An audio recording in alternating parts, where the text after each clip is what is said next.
Is it clear? एक तो topic ये है और दूसरा है फिर इसके बाद respiratory. Is it clear? So अगर हम सीवीएस की बात करते हैं, cardiovascular system, as you know,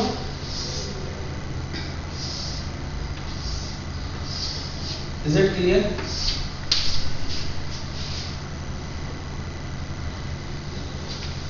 As you know,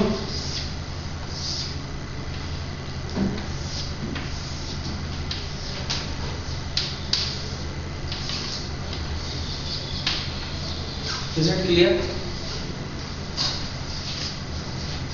cycle की अगर हम बात करते हैं,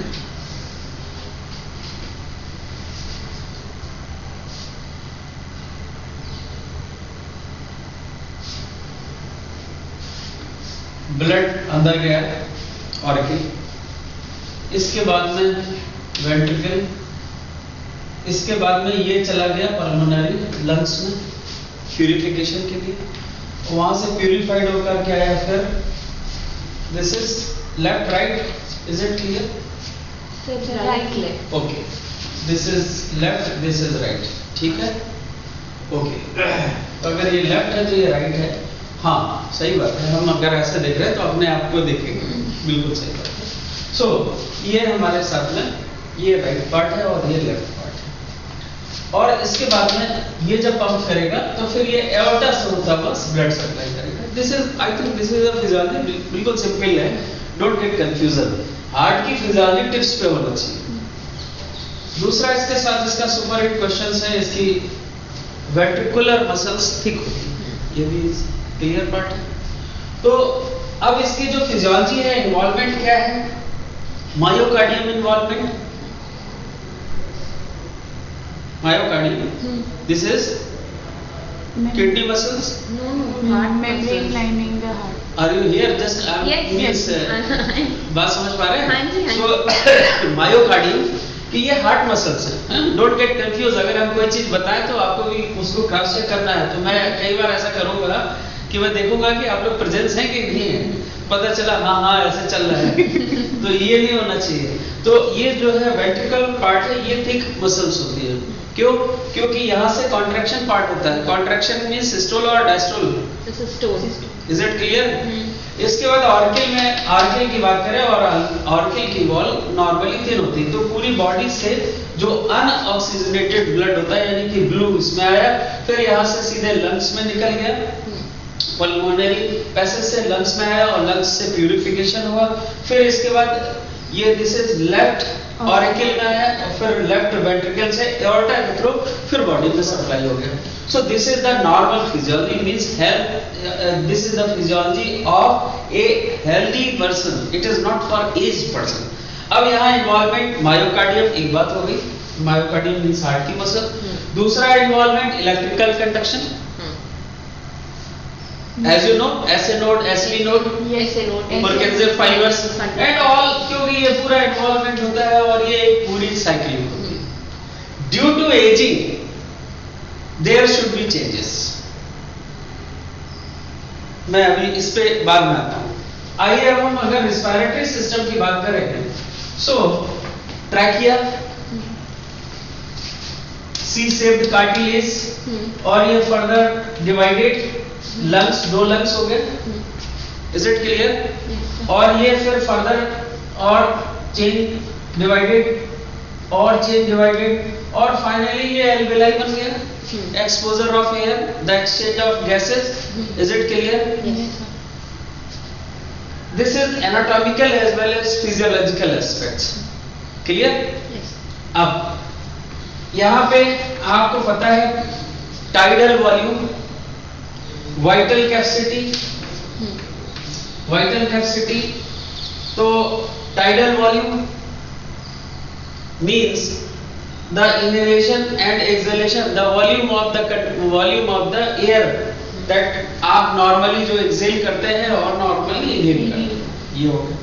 vital capacity means forced inhalation, is it clear? Force inhalation और इसके बाद में फिर इसके बाद force exhalation, inhalation and exhalation. तो this is the exchange of gases, ये पार्ट हो गया जाके। यहाँ पे क्या होता है कि यहाँ पे जो ऑक्सीजन है हीमोग्लोबिन के साथ में कंबाइंड करके ऑक्सी हीमोग्लोबिन कंपाउंड बन गया जा करके और वो ब्लड के थ्रू सप्लाई कर देता है। वहां से जो कार्बन डाइऑक्साइड आता है और यहाँ पे कार्बन डाइऑक्साइड का कंसंट्रेशन कम होने की वजह से ये बाहर निकल जाती है, CO2 बाहर हो जाती है। और इसके बीच में एक और होता है, this is RV residual volume. एक ऐसा वॉल्यूम होता है कि एक बार में जितना एक्सेल किया फिर एक बार में जितना एक्सेल किया, कुछ वॉल्यूम ऐसा होता है जो मिक्सअप रहता है, रेजिडुअल वॉल्यूम। अब एज के साथ में क्या होता है कि यहाँ पे जैसे यहाँ पे मायोकार्डियल एक सेल में जो एज रिलेटेड चेंजेस हमने सेल के केस में बताया था वो मायोकार्डियम में भी लागू होगा। सेम जो है यहाँ पे हमारी पल्मोनरी जो लंग्स की फिजियोलॉजी है उसमें भी इन्वॉल्वमेंट होगा। कैसे होगा उसको आगे हम बताएंगे। आज बस just you write down the age related changes in cardiovascular system.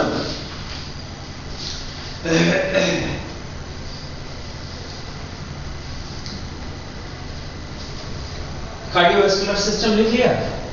अब इसमें क्या होता है आपको, जैसा कि आप पता ही है कि सभी पार्ट में प्रोग्रेसिव डिजनरेशन है। पहली लाइन लिखिए, progressive degeneration of myocardium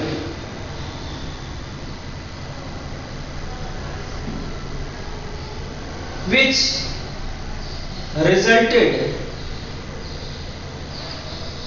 loss of elasticity,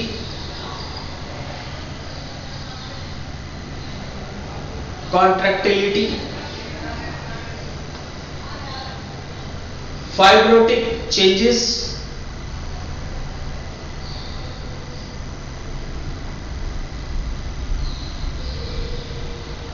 etc. as well as hypertrophy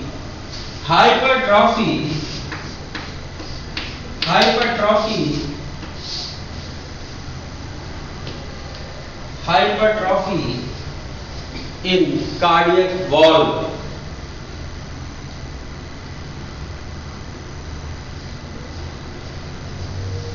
Next line is the major impact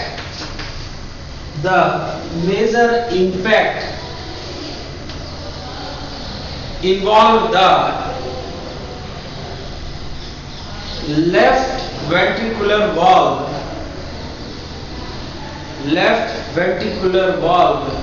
with myocardial atrophy, myocardial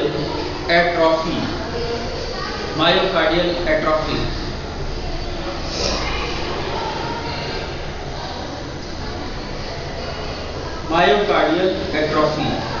left वाला पार्ट। अब आप एक बार जरा सोचिए कि इसमें सबसे ज्यादा इन्वॉल्व हो रहा है क्या लाइन थी, आपने बताइए जरा।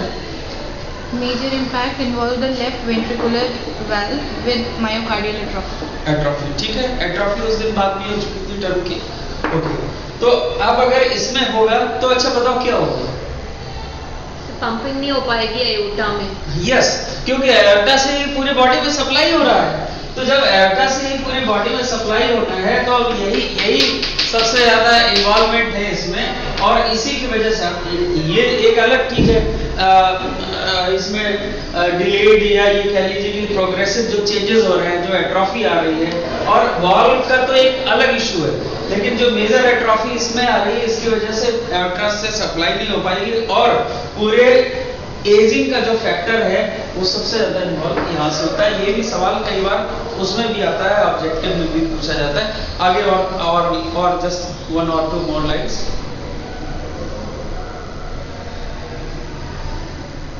More changes in aortic valve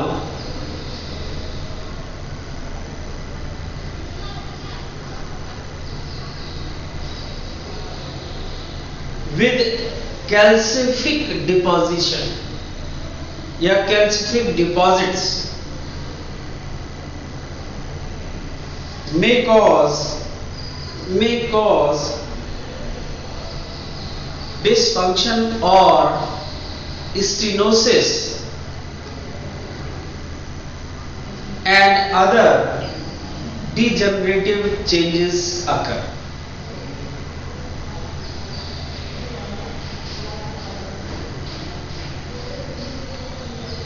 So, heart walls thickens and leads to increased overall heart size.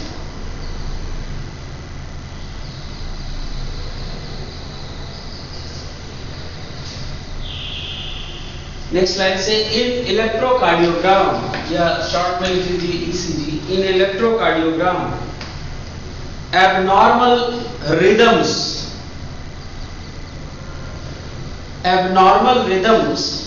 की बात जो कर रहे हैं ब्रैकेट में लिखिए एरिथमिया, ARRHYTHMIS, एरिथमिया या एरिथमियाज भी लोग कहते हैं arrhythmia, such as arterial fibrillation,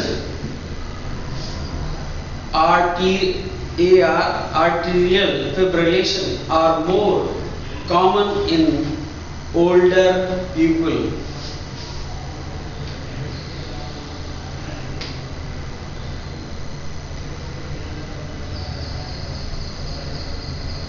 Next line से in blood vessels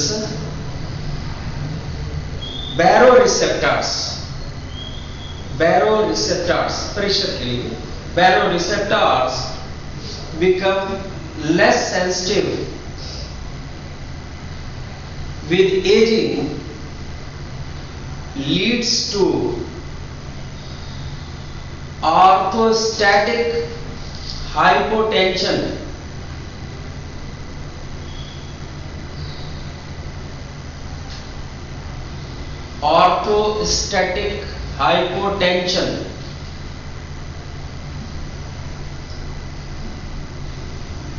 causes dizziness. Next, capillary walls thicken slightly. Capillary walls thicken slightly.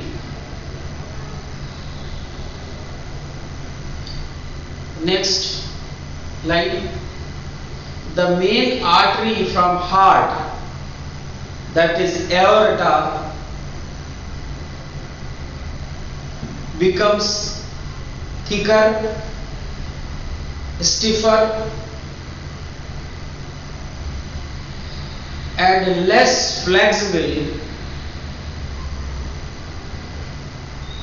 leads to increased या raised BP.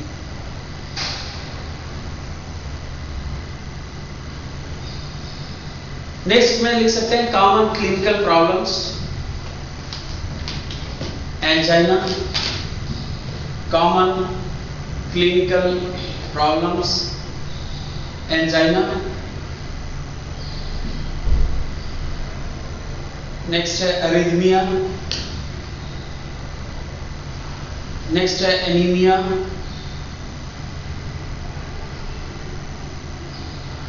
नेक्स्ट है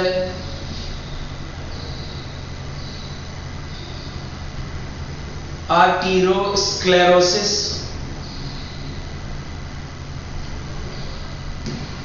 next है CHF.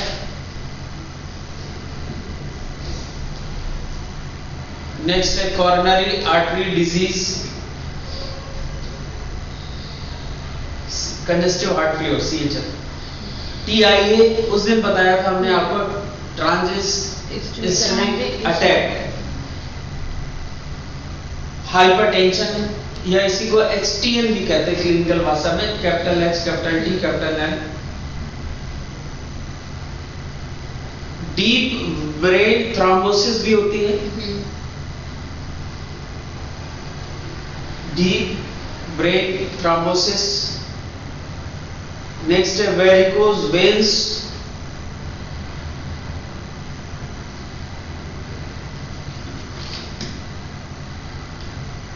Heart failure भी है एक तरीके का, this is called diastolic heart failure basically.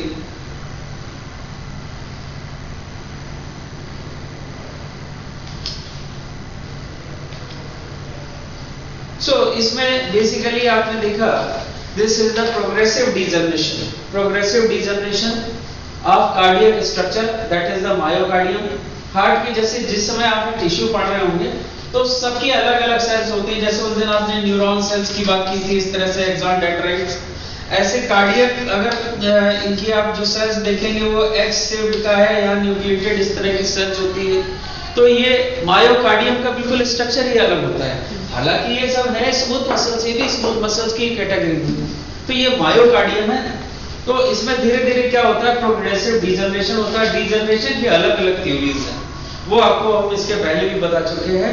तो degeneration से क्या होगा, दिस इज द इलास्टिसिटी इसकी लॉस हो जाएगी, कॉन्ट्रैक्टिलिटी लॉस होगी, और इसके साथ में और जो फाइब्रोटिक चेंजेस आ रहे हैं वो भी हो जाएंगे। और इसमें क्या होगा कि मायोकार्डियल एट्रोफी होगी और इट चेंजेस टू, धीरे धीरे क्या होता है जो इनके वाल्व है जैसे मिट्रल वाल्व है, ट्राइकस्पिड वाल्व है, बाइकस्पिड वाल्व्स हैं, इसमें क्या होगा कैल्सिफिकेशन डिपॉजिट्स हो जाएंगे और वाल्व आपने सुना होगा इस पेशेंट का बाईपास सर्जरी हुई या वाल्व इम्प्लांट हुए या अदर इम्प्लांट्स लगाए गए ऐसे नोट्स या एसवी नोट्स के लिए, तो ये जो कैल्सिफिक डिपोजिशन होता है एर्टिक वाल्व स्पेशली कैल्सिफिक डिपॉजिट्स आपने टर्म यूज किया है, डिसफंक्शन और स्टेनोसिस, कई बार स्टेनोसिस कॉज करता है। स्टेनोसिस आपको बताया narrowing of the that passage, stenosis सबसे ज्यादा जो मोर कॉमन है, खासकर लंबर स्टेनोसिस वाले पेशेंट आपके ओपीडी में बहुत आते होंगे, तो लंबर स्टेनोसिस वालों की पैर में झंझनाहट हो रही है या इस तरह से आपने ओपीडी में देखा होगा, तो स्टेनोसिस वर्ड वहां बहुत ज्यादा यूज होता है, हम लोग न्यूरोलॉजी में बहुत ज्यादा यूज करते हैं, यहाँ पे भी होता है स्टेनोसिस, नर्विंग ऑफ दिस फाइबर्स और ये सब हो जाता है, जिसकी वजह से ये डिजेनरेटिव चेंजेस इसका मेन रीजन है। और इसके धीरे धीरे क्या होता है जब इसमें कैल्शियम डिपॉजिट्स हो जाते हैं तो इसकी बॉल और थिकनेस हो जाती है, so thickness leads to increase overall heart size भी बढ़ा देते हैं, और ईसीजी इनका एरेथमिया हो जा रहा है, और वो इसके साथ में ये सबसे ज्यादा मोस्ट कॉमन रहता है। और साथ में इसके साथ में आपने बताया जो जुड़ी हुई, क्योंकि कार्डियोवैस्कुलर सिस्टम है तो वैस्कुलर मींस ब्लड वेसल्स है, उससे रिलेटेड जो हमने बात की है, तो उसमें baro receptors, baro means this is called pressure, become less sensitive with the aging leads to atherosclerotic hypotension.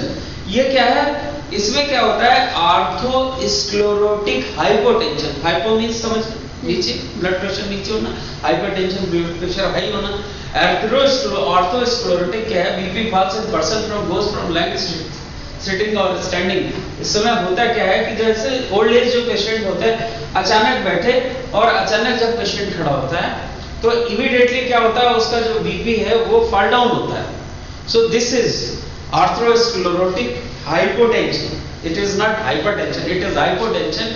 तो BP falls in the person goes from lying और सिटिंग इन और टू स्टैंडिंग, तो इसकी वजह से क्या है वो पेशेंट में सडन डिजीनेस आ जाता है।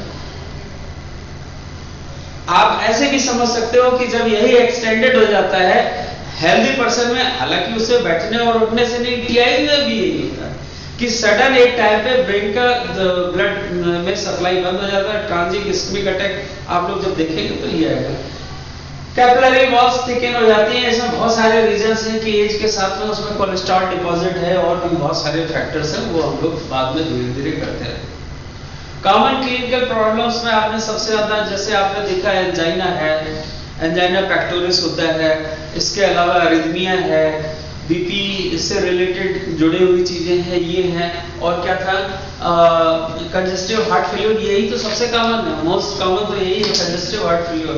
टीआईए उस दिन डिस्कशन हो चुका है, और वेरिकोज वेन्स और deep vein thrombosis, this is also very common. तो इसमें अब जब पेशेंट आता है तो उसको हम लोग ऐसा एंटी कोगुलेंट ड्रग्स का यूज करते हैं, हालांकि आपको ड्रग की यूज करने की जरूरत नहीं, लेकिन उसके साथ में कोई भी ऐसी बहुत सी ऐसी ड्रग है जो उनका साइड इफेक्ट यही है कि थ्रोम्बोलाइटिक उनकी प्रॉपर्टी होती है, जैसे एस्पिरिन है, तो इस तरह का कोई पेशेंट होता है तो हम उसको एस्पिरिन प्रिस्क्राइब कर देते हैं। एनीवे, नेक्स्ट अब डालिए heading age related changes in respiratory system.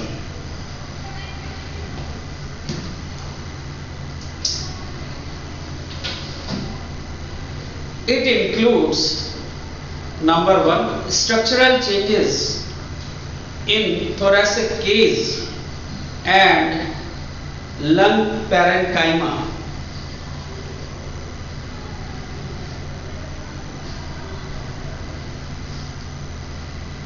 Number 2 physiological changing, the abnormal finding on lung function test, LFT कहते हैं इसी को, lung function test, decreased forced expiratory volume, FEV भी कहते हैं इसको, forced expiratory volume,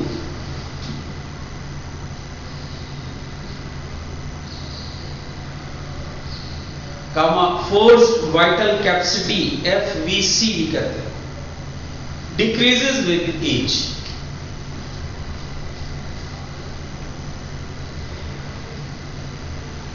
next line से लिखिए FVC,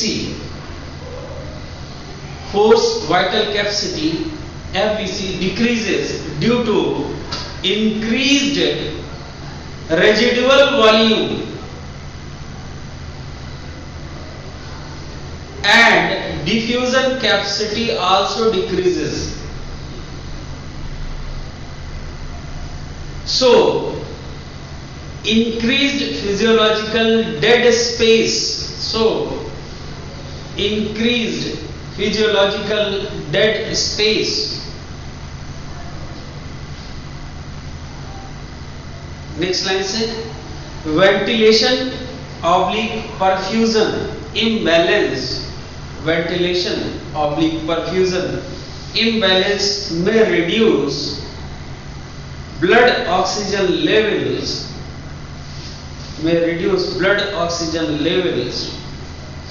and increase the alveolar atrial oxygen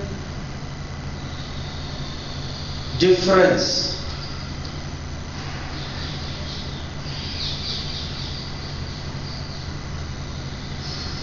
Next, a response of hypoxia.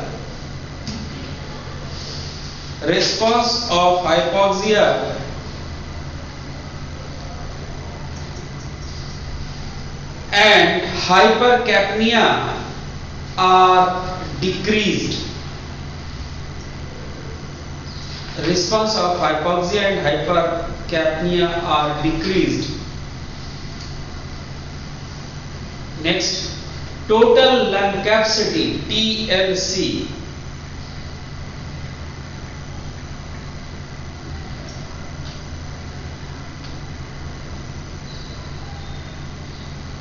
remains unchanged.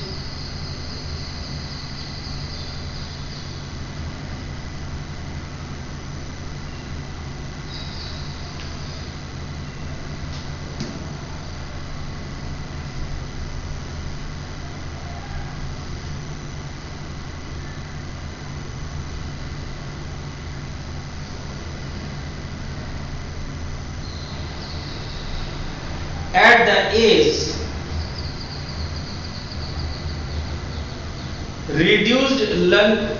due to reduced lung elasticity,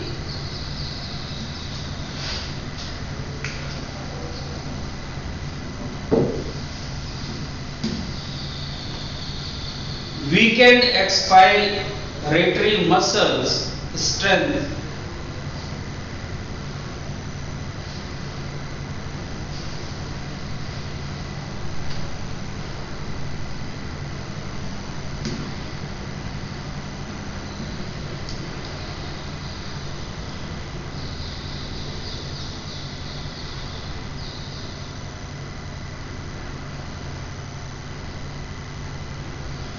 So peak expiratory flow rate PEFR decline. Peak expiratory flow rate PEFR decline, PECLIN decline at the age, bracket में लिख सकते हैं 4 litre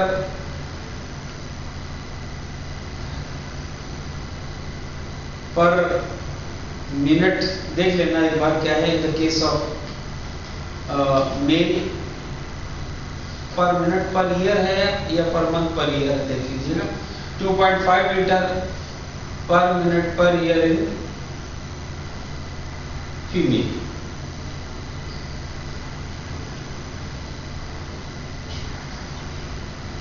Next, the diffusion capacity of carbon monoxide. Diffusion capacity of carbon monoxide decreases by age.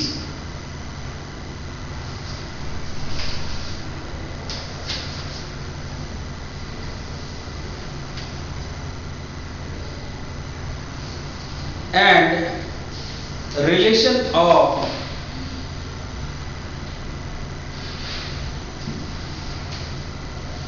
RV upon TLC, residual volume upon total T, क्या लिखा TLC, increases with age.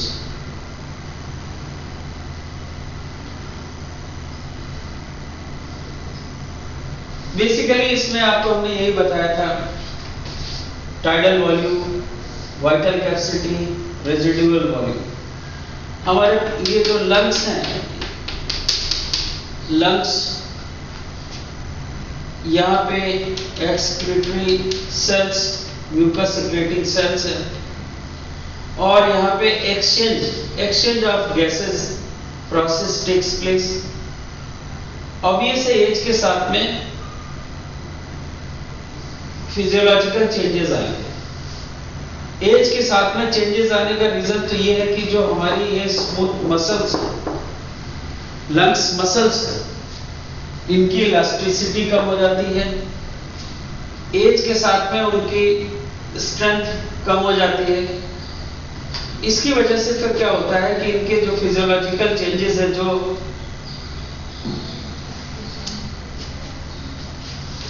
Vital capacity है, जो force inhalation, force exhalation है, वो affected हो जाता है। अब ये तो कर सकते हैं, लेकिन एज के साथ में वाइटल कैपेसिटी भी तो घट जाएगी।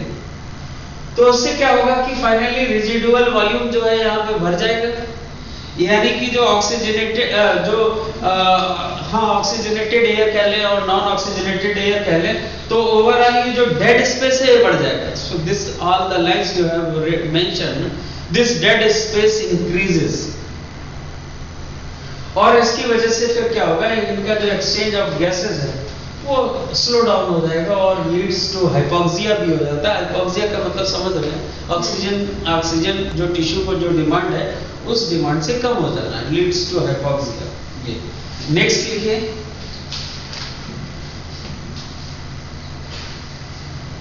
Age related changes in, age related changes in,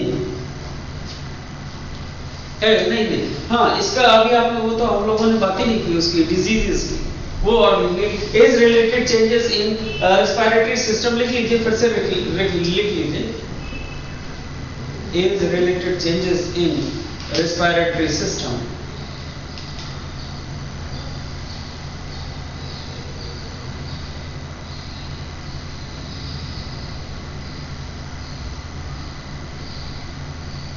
One, structural changes include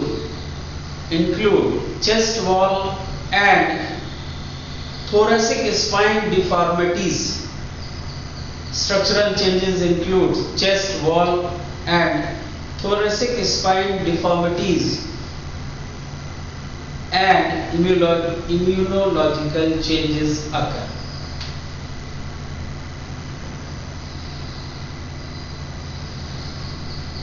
Increase in the, full stop, next line से, increase in the anterior and posterior diameter of increase in the anterior and posterior diameter of thoracic case,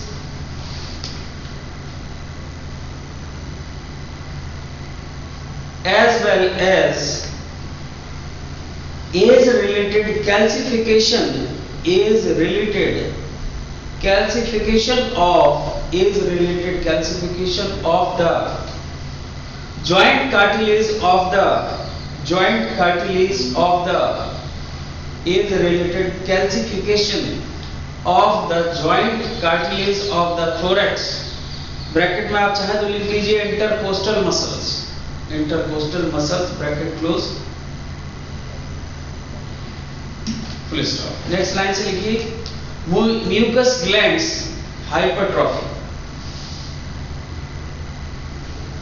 mucus glands hypertrophy,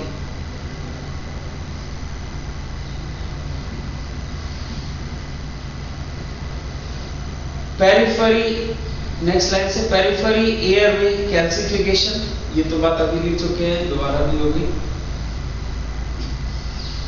next लिखिए reduction of elasticity,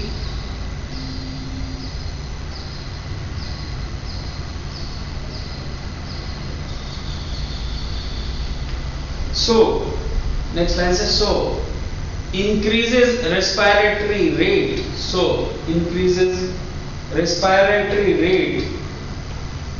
in elderly,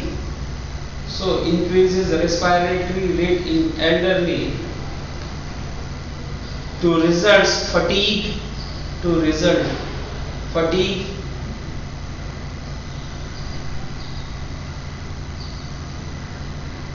to the diaphragm,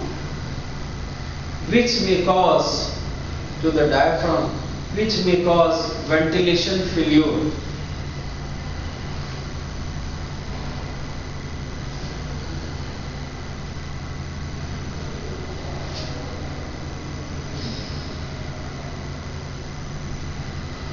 Next लिखिए as per the age, pulmonary disease also increases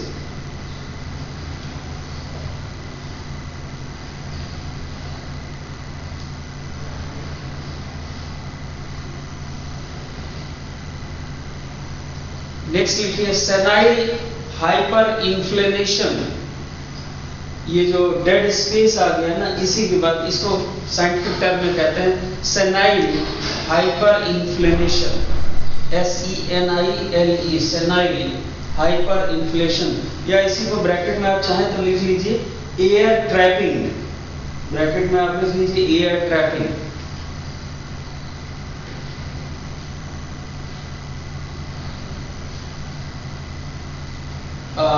और चाहे तो एक और bracket में थोड़ा सा और डिटेल में लिख लीजिए loss of supporting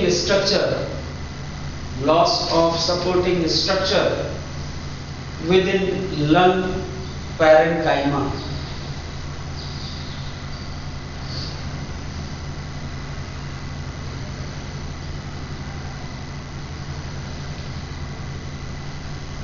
next at the age homogeneous degeneration of elastic fibers around alveolar duct, resulting enlargement of air space,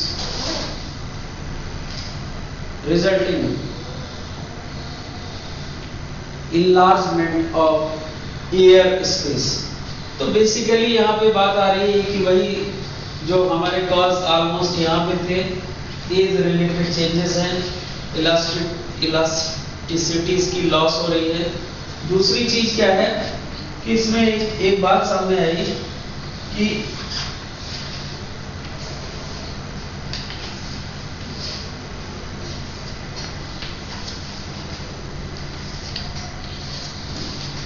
अब अगर हम इसकी बात करें कि ये दिस इज व्हाट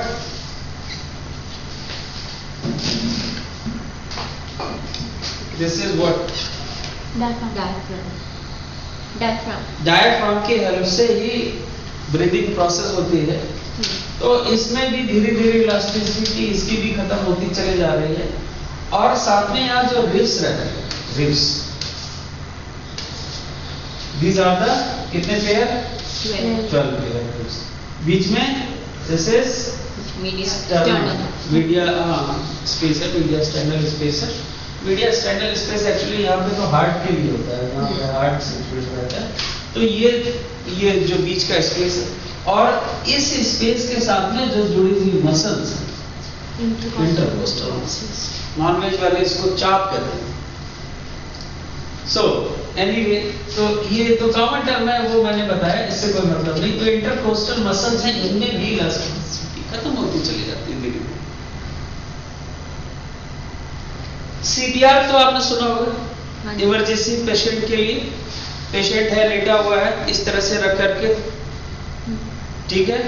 तो उसमें ये जो डेड स्पेस है, डेड स्पेस जो फोर्स अगर हम मूवमेंट कराएंगे तो एक्सचेंजेस ऑफ गैसेस बढ़ेंगे। यहाँ प्रेशर बढ़ने से दोनों काम हो जाते हैं, एक तो इससे भी हो रहा है, दूसरा काम इस मतलब बेसिकली हमारा फोकस तो हार्ट के लिए है, हमें उसी को पंप कराना है। लेकिन इससे जो दूसरा है एज रिलेटेड पेशेंट के साथ में, तो उनका लंग्स भी नहीं चलता है। तो वो सीपीआर की बात है कि ठीक है, सीपीआर का मतलब है हम आपको इससे कोरिलेट इससे सिर्फ इतना ही करवा रहे हैं। अगर ये इंटरकोस्टल मसल्स नहीं चल रही है, डायफ्राम नहीं चल रहा, थोड़ी देर चलाएंगे, हो सकता है चल जाए, तो वो तो ठीक है। ये तो कार्डियक अरेस्ट जब हो जाता है, उस पर्पज उसका बेसिकली वही रहता है। तो हमने आपको कहा सीपीआर सुना है का सेंस ये है कि वो जो एक्टिविटीज मतलब, तो ये सब लॉस हो जाती है धीरे धीरे एज के साथ में। तो दैट वाज द एक रेफरेंस है, हम लोगों का डिस्कशन है। इसको और थोड़ा सा आप आगे बढ़े और इसमें देखिए और क्या क्या चेंजेस आ रहे हैं। नेक्स्ट देखिए, age related changes in, age related changes in, age related changes in क्या था? Immunological age related changes in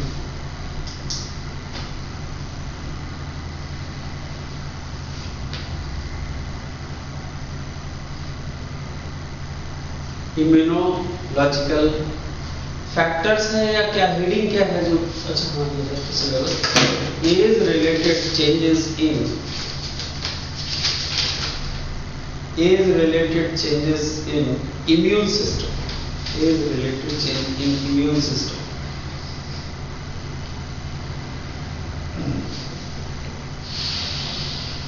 लिखिए नेक्स्ट लाइन से, immune system is body defense against infection.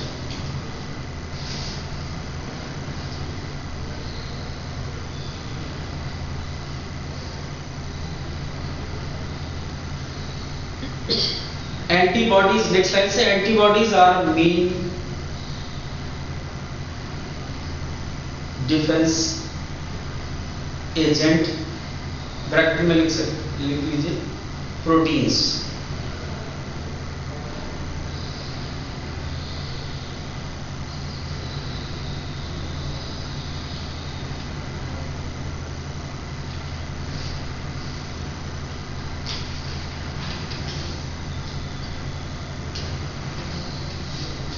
Next लिखिए, age related changes included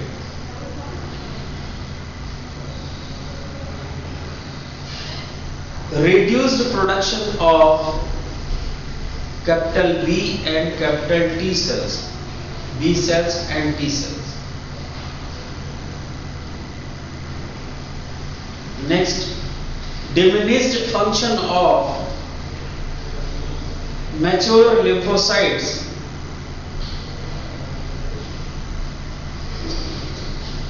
in secondary lymphoid tissue, in secondary lymphoid tissue.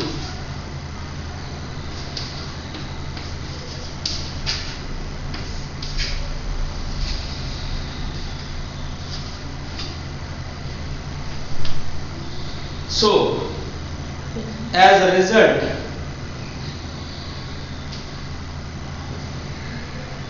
elder individuals do not respond to immune challenges.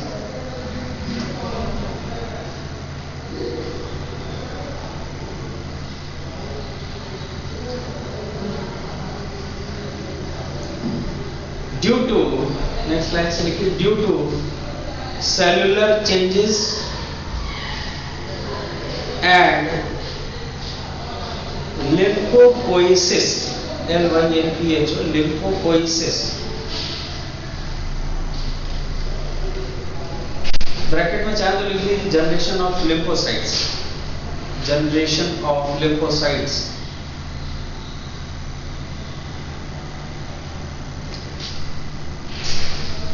Due to increase in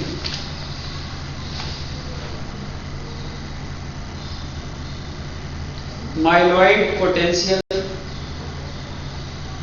or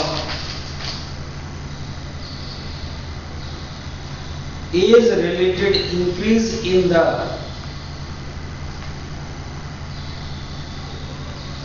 expression of myeloid lineage gene,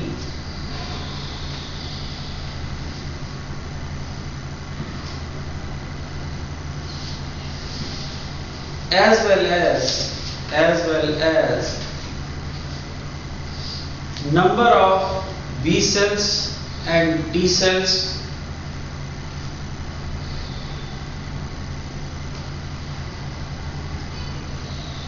progenitors, number of B cells and T cell progenitors, progenitors, bracket में लिखिए stem cell, bracket close, in bone marrow and thymus is markedly reduced with age.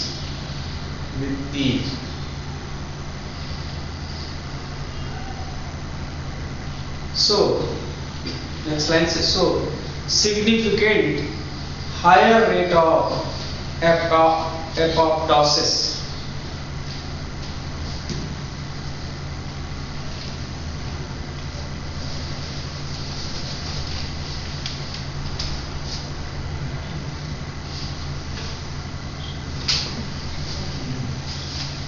तो अभी आ रहा है सबको दे दो, अभी आ significantly higher rate of apoptosis, bracket में लिख लीजिए programmed cell death, bracket close, and inflammatory factors, bracket में चाहे तो लिख ले cytokines, bracket close,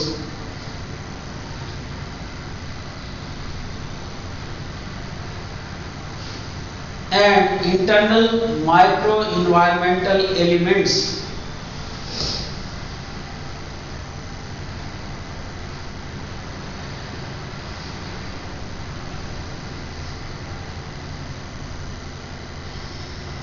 leads to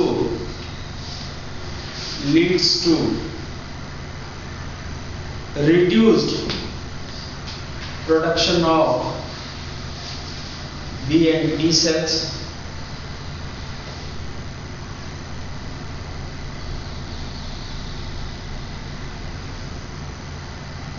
next line से लिखिए biochemical and molecular events leads to apoptosis,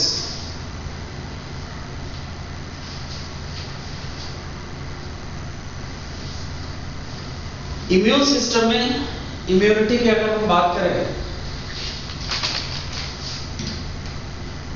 तो WBC और ल्यूकोसाइट्स, इसमें क्या है, एक तो बी सेल्स है और दूसरी आप देख रहे हैं टी सेल्स। यही दो सेल्स हैं IgM, IgE, इम्यूनिटी तो बहुत प्रकार की, वो तो इम्यूनिटी वाले अगर हम बात करेंगे एक्टिव इम्यूनिटी पे, वो तो खैर आपने पढ़ा होगा, अगर नहीं पढ़ा तो मैं अभी जस्ट बता देता हूँ। तो ये जो बीटा सेल्स हैं इसको आप क्या कहेंगे, बीटा सेल्स कहेंगे, बी सेल्स कहेंगे या टी सेल्स कहेंगे, व्हाटएवर आपने जो यूजी पीजी में आपके यहाँ पढ़ाया गया है। बस अब आप ये समझिए कि सेल तो एक ही है, ल्यूकोसाइट्स ही है, एक बी सेल्स है और एक टी सेल्स है। दोनों में डिफरेंस क्या है, सबसे पहले तो यहां समझने की जरूरत है। डिफरेंस है मैच्योरेशन का। सेल्स एक ही हैं, कैसे मैच्योर्ड हो रही हैं? दोनों सेल्स लिम्फोसाइट्स हैं और दोनों ही सेल्स बोन मैरो में डेवलप हो रही है। दोनों लिम्फोसाइट्स दोनों बोन मैरो में डेवलप हो रहे हैं। एक जो बोन मैरो में मैच्योर्ड हो रही है, मैच्योरेशन इन बोन मैरो, तो ये बी सेल्स है। ठीक है, ये बस इसका किस जगह पे कैसे मैच्योर्ड हो रही है उसके आधार पे बी सेल्स है। दोनों लिम्फोसाइट दोनों बोन मैरो में डेवलप हो रही है। एक बोन मैरो में जो मैच्योर्ड हो गई उनको बी सेल्स कहते हैं, और जो दूसरा ये टी सेल्स है, ये आगे चल के अदर जो टिश्यूज हैं, खासकर इस बी सेल्स टी सेल्स। अच्छा, ये यहां तक तो समझ में आ गया। मैच्योरेशन हुआ बोन मैरो में। दूसरा जो मैच्योरेशन है वो टी सेल्स है, specially in thymus glands.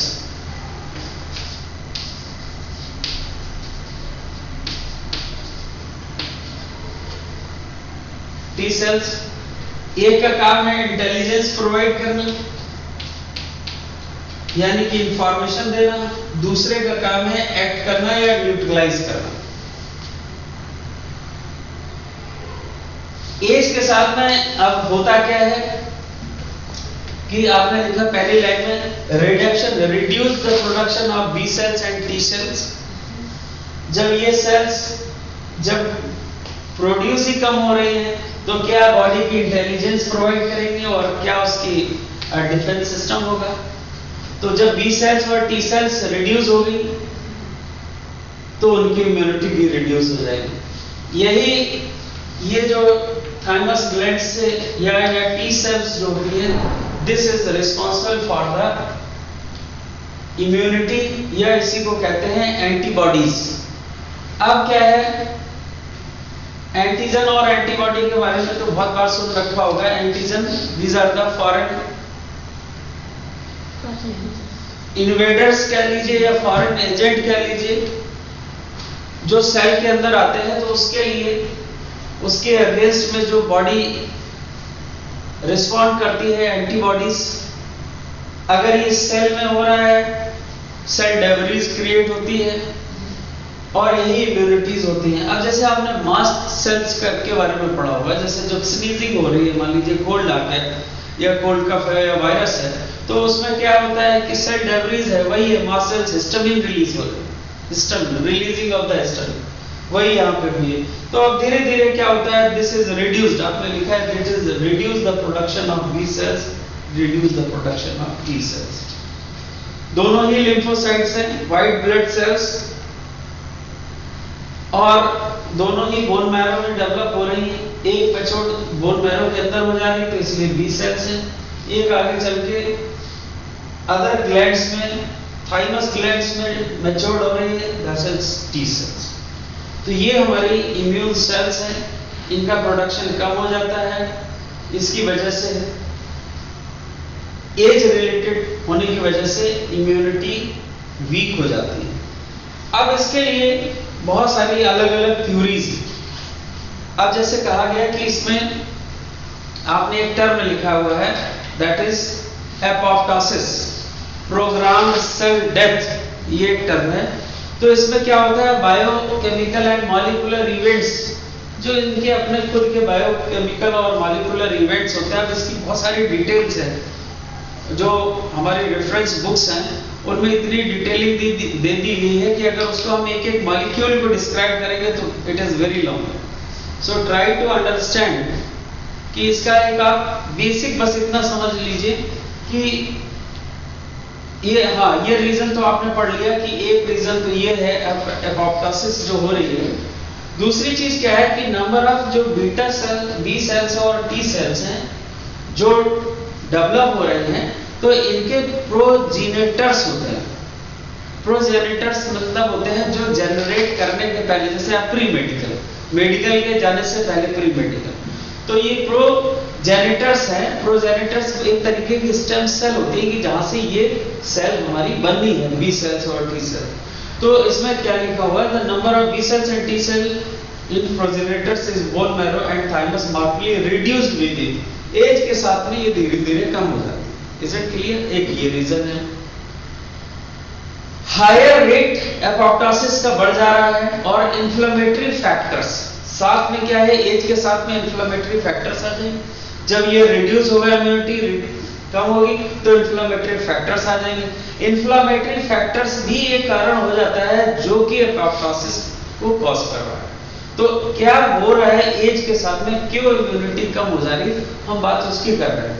Immunity के लिए तो ये आपको एक प्रोसेस है कि भाई बोन मैरो में है, लिम्फोसाइट सेल्स हैं, मैच्योर्ड हुई बोन मैरो, बी सेल्स होगी और ये T cells.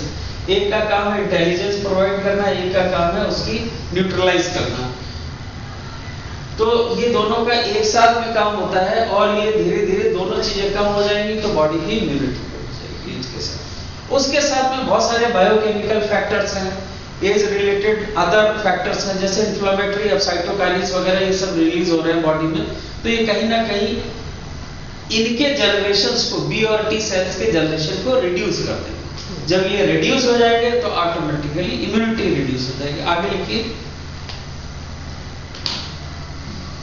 lymphocytes produced in bone marrow। अब एरो बना के, ऐसी एरो बना के दो तरफ कर लीजिए। lymphocyte produced in bone marrow, maturation in bone marrow, that is B lymphocytes। उसी के नीचे लिख लीजिए इंटेलिजेंस का काम। और दूसरी तरफ लिख लीजिए मैच्योरेशन इन थाइमस ग्लैंड, मैच्योरेशन इन थाइमस ग्लैंड। ये हो जाएगी टी सेल्स या टी लिम्फोसाइट्स। इनको हम बी लिम्फोसाइट्स कहते हैं, इनको हम टी लिम्फोसाइट्स। ब्रैकेट में इनको लिख दीजिए किलर सेल्स। टी लिम्फोसाइट को अक्सर कहा जाता है किलर सेल्स। कौन सी बॉडी की किलर सेल्स कौन सी?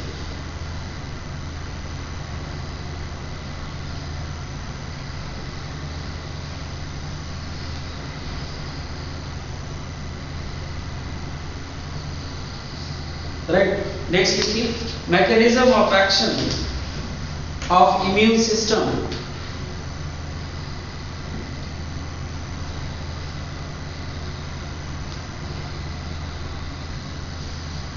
B lymphocytes triggered to make antibodies or immunoglobulins। B lymphocyte triggered to make antibodies or immunoglobulins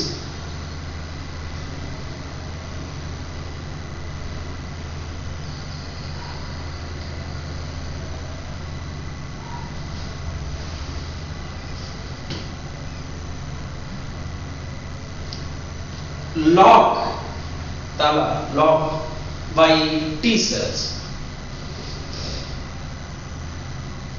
by T cells, by T cells। Number one तो थोड़ा सा और दो एक एक लाइन इम्यूनिटी के लिए लिख लीजिए। इनेट इम्यूनिटी नेक्स्ट लाइन से, इनेट INN इनेट इम्यूनिटी डैश करके लिखिए। Born with innate immunity.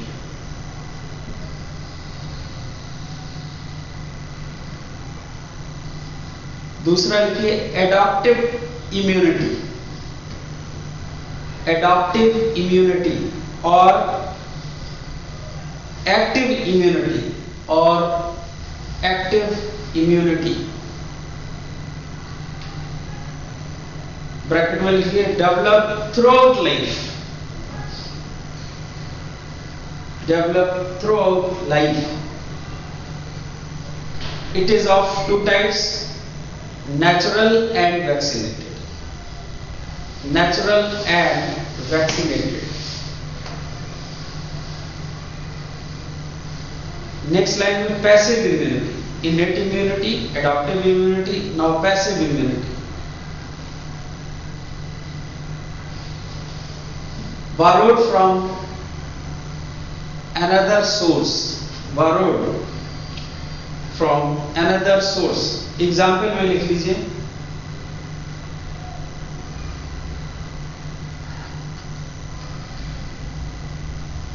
Immunity by lactation और मदर्स ब्रेस्ट मिल्क.